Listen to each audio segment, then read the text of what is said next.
Hello everyone, तो कैसे आप सब। स्वागत करता हूं आप सबका आपके अपने ही चैनल स्टडी बडी में। तो आज के इस वीडियो में हम बात करने वाले हैं Chaudhary Charan Singh BEd first year annual examination जो है इसका पहले पेपर के बारे में डिस्कशन करने वाले कंटेम्प्रेरी इंडिया एंड एजुकेशन के बारे में। इसमें जो पहली बार पेपर दे रहे हैं यहाँ पे जिनको कोई आइडिया नहीं है कि पेपर का पैटर्न क्या होगा, किस हिसाब से क्वेश्चन पूछे जाएंगे, कितने नंबर का पेपर होगा और कितने सेक्शन में इसको डिवाइड किया गया है, किस सेक्शन को कितना वेटेज दिया गया है। तो देखिए आपको मैं बता दूँ कि इसमें 3 सेक्शन आएगा। जैसा कि आप देख रहे होंगे प्रीवियस ईयर पेपर में बोल रहा हूँ, लेकिन मेरे पास जो पेपर है वो 2019 का है, जबकि जो करंट की बात करें करंट प्रीवियस ईयर तो 2020 का होना चाहिए था। लेकिन मैं बता दूं कि 2020 में कोई पेपर नहीं हुआ था, ड्यू टू कोविड कोई पेपर नहीं हुआ था, जिसकी वजह से सभी स्टूडेंट को प्रमोट कर दिया गया था, चाहे वो फर्स्ट ईयर के हो चाहे सेकंड ईयर को। तो दोनों ईयर के बच्चों को प्रमोट कर दिया गया था। इसलिए 2020 में कोई भी पेपर कहीं भी आपको नहीं मिलेगा, यूट्यूब पर कहीं भी खोज लीजिए आप, नहीं मिलने वाला है क्योंकि पेपर ही नहीं हुआ था। तो ये देखिए इसमें टोटल आपको 3 सेक्शन है, section A, section B, section C. Section A में आपके तीन क्वेश्चन होंगे, एक क्वेश्चन में दो क्वेश्चन दिया हुआ है, एक क्वेश्चन में दो क्वेश्चन दिया है, इसमें से एक आपको अटेम्प्ट करने हैं, ठीक है। और सेक्शन बी में आपके 8 क्वेश्चन होंगे, 8 में से कोई 4 क्वेश्चन अटेम्प्ट करना पड़ेगा। और सेक्शन सी में 10 क्वेश्चन होंगे, 10 में से कोई भी आपको 8 अटेम्प्ट करना है।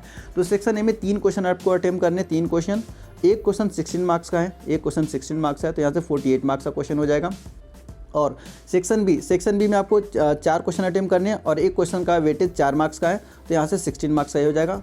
और सेक्शन सी में आपका 8 क्वेश्चन अटेम्प्ट करने हैं, एक क्वेश्चन के वेटेज 2 मार्क्स का है, तो यहाँ से कितना हो जाएगा आपका, यहाँ से आपका हो जाएगा 16 मार्क्स। जो सबको ऐड करेंगे तो आपका 80 मार्क्स का पेपर बन रहा है, 80 मार्क्स का पेपर बन रहा है। तो ये पहले क्वेश्चन की बात कर लेते हैं। जो पहला क्वेश्चन आपका है कि पहले सेक्शन ए की बात कर लेते हैं। तो सेक्शन में क्या बोला है, this section contain 3 question, each question has internal choice, each question carrying 16 marks, answer all question in detail. तो देखिए पहला क्वेश्चन आपके पास क्या है, व्हाट वर चीफ कैरेक्टरिस्टिक्स। देखिए यहाँ पर चीफ है, यहाँ पर थोड़ा सा कुछ जब वर्ड में इसको बनाया जा रहा था थोड़ा सा कुछ गड़बड़ हो गया, एरर आ गया है। तो यहाँ पर चीफ है, यहाँ पर क्या है, पहला जब हम इसकी बात करें तो चीफ लिखा हुआ है, जो इंग्लिश मीडियम वाले उसको देख ले, चीफ लिखा हुआ था, यहाँ पर गड़बड़ हो गई, ठीक है। Chief characteristics of education in ancient India, ठीक है। और हिंदी में बात करें तो प्राचीन भारत में शिक्षा की विशेषताएं क्या थी, आज देश में शिक्षा की एक प्रभावी राष्ट्रीय प्रणाली विकसित करने में उनका किस हद तक उपयोग किया जाता है। तो या तो आप इस क्वेश्चन को अटेम्प्ट कीजिए, या तो आप देखिए ऑप्शन दिया हुआ है, या तो इस क्वेश्चन को अटेम्प्ट कीजिए, यहाँ पर देखिए ऑप्शन दिया हुआ, और आप इसको अटेम्प्ट कीजिए सेकंड क्वेश्चन को। Second question, what are the problem related to free and compulsory primary education in India.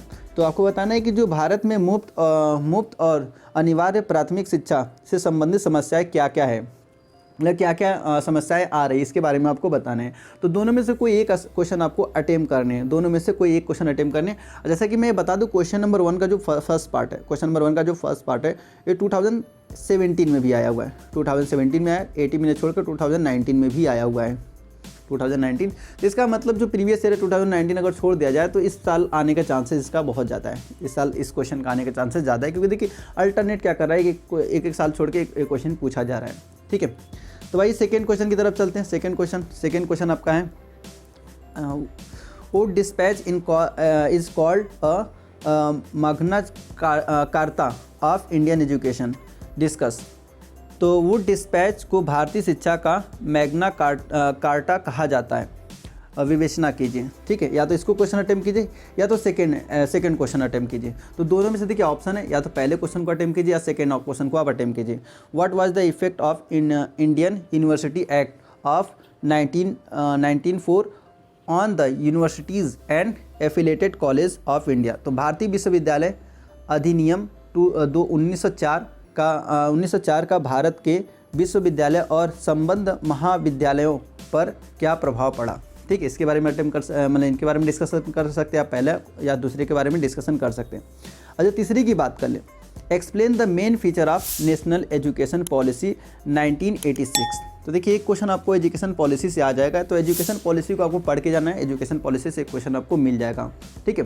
तो 1986 की राष्ट्रीय शिक्षा नीति के मुख्य विशेषताएं की व्याख्या कीजिए, ठीक है। या तो इस क्वेश्चन को अटेम्प्ट कीजिए या तो जिसका ऑप्शनल पार्ट है उसको अटेम्प्ट कीजिए कि give a brief account of organisation of education in middle India.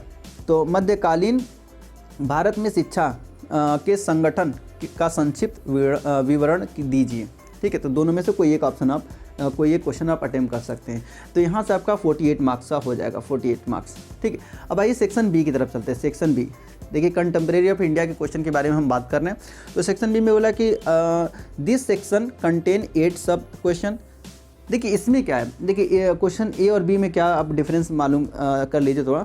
देखिए सेक्शन ए में क्या दिया हुआ है कि सेक्शन ए में जो पहला क्वेश्चन है इसमें 2 ऑप्शन गिवन है, या तो पहला, या तो देखिए सेक्शन ए का जब हम इसकी बात करें तो देखिए यहाँ पर क्वेश्चन 1 में दिया हुआ या तो इसको कीजिए, क्या आ गया, 1 मिनट, या तो इसको कीजिए या तो इसको कीजिए। ठीक है, तो आप में बस इसी में 2 इंटरनल चॉइस मिला, हर क्वेश्चन में एक इंटरनल चॉइस, हर क्वेश्चन में 3 क्वेश्चन है, तीनों में एक इंटरनल चॉइस है।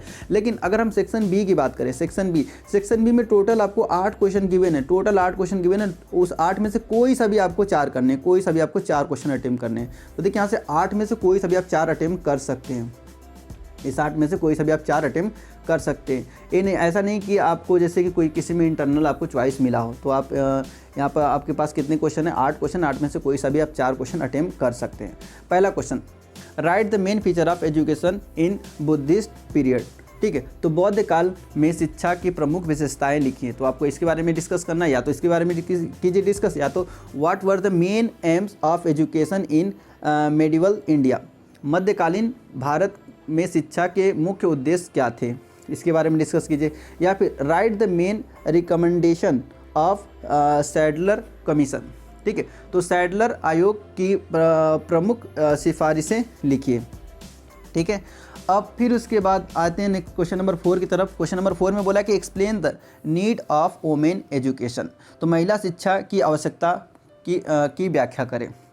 ठीक है, अब क्वेश्चन नंबर 5 की तरफ चलते हैं। What do you mean by the multipurpose school. तो बहुउद्देशीय विद्यालयों से आप क्या समझते हैं। क्वेश्चन नंबर 5 देता। क्वेश्चन नंबर 6 की बात करें, क्वेश्चन नंबर 6 वाला describe the main principle of education curriculum 2005। तो राष्ट्रीय पाठ्यक्रम 2005 के मुख्य सिद्धांतों का वर्णन कीजिए। ठीक है, अब क्वेश्चन नंबर 6 की बात करें तो describe the main recommendation of Janardhana Reddy commission. ठीक है, तो हमारे पास 1992 की जनार्दन रेड्डी समिति की मुख्य सिफारिशें का वर्णन कीजिए। और क्वेश्चन नंबर 8 की बात करें तो describe the aim of population education. तो जनसंख्या शिक्षा के उद्देश्य का वर्णन कीजिए। तो ये आपका रहा टोटल क्वेश्चन, आपका 8 क्वेश्चन, 8 में से कोई सा भी आपको 4 अटेम्प्ट करने हैं और एक क्वेश्चन 4 मार्कर का था। आइए सेक्शन सी की तरफ चलते हैं, अपना आखिरी सेक्शन। तो वेरी शॉर्ट आंसर, आपको 1 से 2 लाइन में आंसर इसका देना है।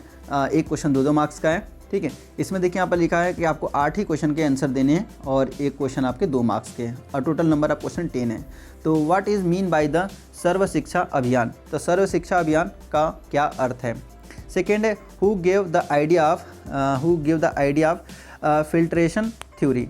तो जो फिल्ट्रेशन थ्योरी थी उसका विचार किसने दिया था। ठीक है, आप क्वेश्चन नंबर 3 की बात करें तो what is the another name of Indian education commission. तो भारतीय शिक्षा आयोग का दूसरा नाम क्या है। तो देखिए एक ही लाइन का आंसर है, आप इसे देख के आइडिया लगा सकते हैं कि हमें बहुत छोटे में इसका आंसर लिखना है। 1 से 2 लाइन का आंसर ये है और सभी का। तो what was the first national policy on education declared. तो शिक्षा पर पहली राष्ट्रीय नीति कब घोषित की गई, तो कब बनी, आपको इसके बारे में बताना है। फिर क्वेश्चन नंबर 5 की बात करें तो व्हाट वाज द पब्बजा सेरेमनी। तो पब्बजा समारोह क्या है, तो इसके बारे में डिस्कशन करना है। Question number 6 in which year Janardan Reddy committee was formed. तो जनार्दन रेड्डी समिति का संगठन कब किया गया, गठन कब किया गया था। क्वेश्चन नंबर अगर 7 की बात करें तो राष्ट्रीय ज्ञान in how many part the 4 report और national knowledge commission in divided. तो जो राष्ट्रीय ज्ञान आयोग के चौथे रिपोर्ट को कितने भागों में डिवाइड किया गया है। तो यहाँ पर रिपोर्ट नहीं होगा, रिपोर्ट होगा। यहाँ पर थोड़ा सा एरर है, ये रिपोर्ट होगा। यहाँ पर जो रिपोर्ट लिखा गया थोड़ा सा एरर आ गया यहाँ पर। ठीक है, तो रिपोर्ट है यहाँ पर। तो which national programme was started on 15 August 1995। तो 15 अगस्त 1995 को कौन सा राष्ट्रीय कार्यक्रम शुरू किया गया। अब क्वेश्चन नंबर 9 की बात करें तो when right to education act was implemented. तो शिक्षा का अधिकार अधिनियम कब लागू किया गया था। लास्ट क्वेश्चन की बात करें तो write any two aim of population education, तो जनसंख्या शिक्षा के कोई 2 उद्देश्य लिखिए। 13 क्वेश्चन आपका कंटेम्प्रेरी ऑफ इंडिया। अगर आपको अच्छा लगा होगा वीडियो तो वीडियो को लाइक कीजिए और चैनल पर पहली बार विजिट कर रहे हैं तो चैनल को सब्सक्राइब कर लीजिए और ऐसे ही वीडियो पाने के लिए बेल आइकन को प्रेस कर लीजिए ताकि जब कभी नया वीडियो अपलोड करूँ आप तक नोटिफिकेशन मिलता रहे। अभी मैं सेकंड पेपर बहुत जल्दी अपलोड करने वाला हूँ। सेकंड पेपर आपका अगर आपको वीडियो अच्छी लग रही है तो वीडियो को लाइक कीजिए, चैनल को हमारे पहली बार विजिट कर रहे हैं तो चैनल पर सब्सक्राइब कर लीजिए और हमें सपोर्ट कीजिए ताकि हम ऐसे ही आपका हेल्प करते रहे। तो मिलते हैं नेक्स्ट वीडियो में, तब तक आप लोग अपना बहुत ख्याल रखिए। एग्जाम के लिए बेस्ट ऑफ लक।